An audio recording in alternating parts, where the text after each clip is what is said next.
As many of you already know, recently at the D23 Expo, Battlefront 2 got this super long behind the scenes trailer.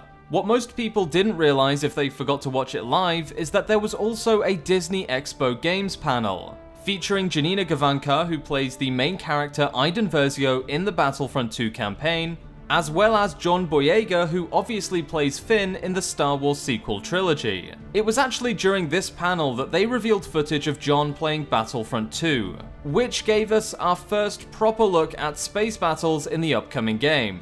Now, unfortunately, this footage is really short, but there are still a few key details to discuss. Details like UI and destructible ships, or at the very least, ships you can deal damage to.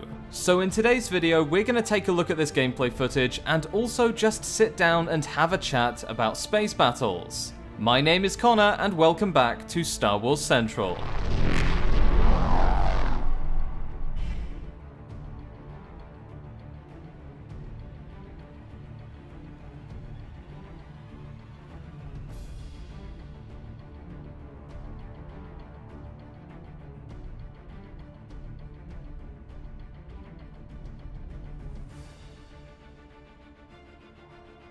Now, I did warn you that the footage in today's video is really short, but the good thing is it's still awesome that we get to see even a tiny piece of Battlefront 2 space battles. I am going to freeze frame a couple of times and pick out some details because there are some key things that we can talk about, but I've got to be honest, there really isn't that much to show. I think they're definitely saving the big reveal with proper space battles gameplay for Gamescom this year. EA have already announced that Gamescom will feature more details on space battles in Battlefront 2, so take this as a small teaser of what we'll be seeing at the end of August. But anyway, there are three main things that I've picked out to discuss. Firstly, John Boyega is flying a TIE fighter, that much is obvious, and from the looks of it, he's over a large Imperial space station, which we now know is almost definitely Fondor. Fondor is where Iden is going to meet her father, and from what we can tell, the Rebel Alliance attacks the station, and Iden enters a TIE fighter at some point in the mission. It's very possible John Boyega is playing that mission. That's not to say that this space battle won't appear in multiplayer. Games with single player and multiplayer features often share environments between the two modes of play, so environments that we see in the single player may be adjusted or redesigned for multiplayer gameplay. It's pretty common and makes sense when you consider just how long it takes to create these maps in the first place. So don't be surprised if this gameplay looks very similar to multiplayer space battles gameplay that will hopefully be revealed at Gamescom. Anyway, moving on, we've got two more details to talk about. From what I can tell, the UI layout has remained pretty much the same since EA Play. But remember, this is potentially not final. Personally, I hope it stays like this until the release of the game. It looks super clean and just blends in better with the art style and gameplay. It looks like a real heads-up display, but is also just discreet.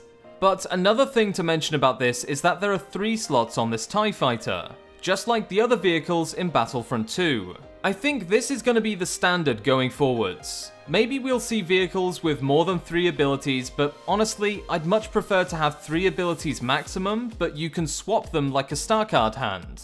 That way we can still balance the vehicles whilst giving even more freedom to the players. Anyway, moving on to our last detail, as you can tell my voice is starting to go, so I'm sorry if it gets any worse. The CR-90 Corvettes flying around in the space battles do yield hit markers when they're fired upon.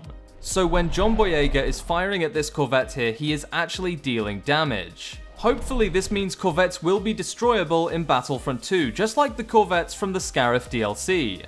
What I'm hoping for is that this mechanic expands to as much content as possible. That means frigates, star destroyers, rebel cruisers, turbo laser towers. I want as much destruction as possible because destruction means content. Say for example, I'll get 2,000 points for killing a Corvette or taking out an engine on a rebel cruiser.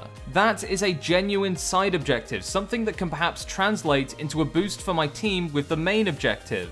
For example, if the objective is to wipe out the enemy fleet or destroy a Star Destroyer, I should be able to take out a Y-Wing, something that's specifically designed for that job, and destroy as much equipment as possible.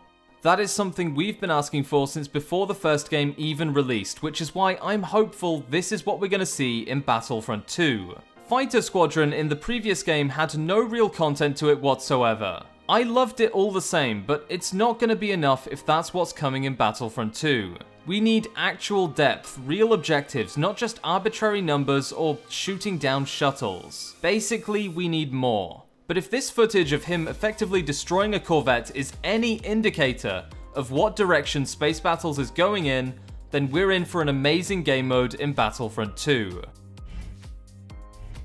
Anyway, that's it for this quick update. As you can tell, my voice is really starting to go now, so I honestly apologize for that. And also, I wish there was more to say about Space Battles, I really do.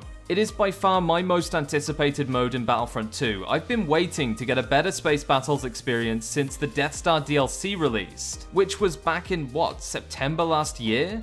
I actually got to play the Death Star DLC early. EA flew me out to Stockholm and it was just insane. I've been complaining and almost campaigning for a better Fighter Squadron experience for basically a year at that point. And the first time I played the Battle Station mode, I just thought, okay, great improvement, fantastic mode, but I want more. And I guess that's the problem with games, there's always something else for the devs to add. And just to clarify here, I thought the space battles in the Death Star DLC and Scarif DLC in the previous game were good. It's just they needed some serious improvement for Battlefront 2, which hopefully we'll see in the Gamescom reveal. If their progress with other modes like single player, the multiplayer content, is a hint at the progress they've made with space battles, then we're definitely on the right track. Either way, my opinion means pretty much nothing, it's up to you guys. Tell me in the comments below what you think about space battles. I've included a straw poll to get some simple opinions, but if you've got any longer suggestions for space battles, stuff like vehicles you think should be added, or mechanics like destructible turbo laser towers, then feel free to post it down below. I think it's healthy that we start to talk about these things, and especially as we get closer to the Gamescom reveal, we're gonna need to start thinking about space battles more and more. Anyway, I hope you guys enjoyed the video. My voice is pretty much gone at this point. Your support has been incredible, and I couldn't wish for a better community. You guys are just awesome. I'll see you next time, and may the Force be with you.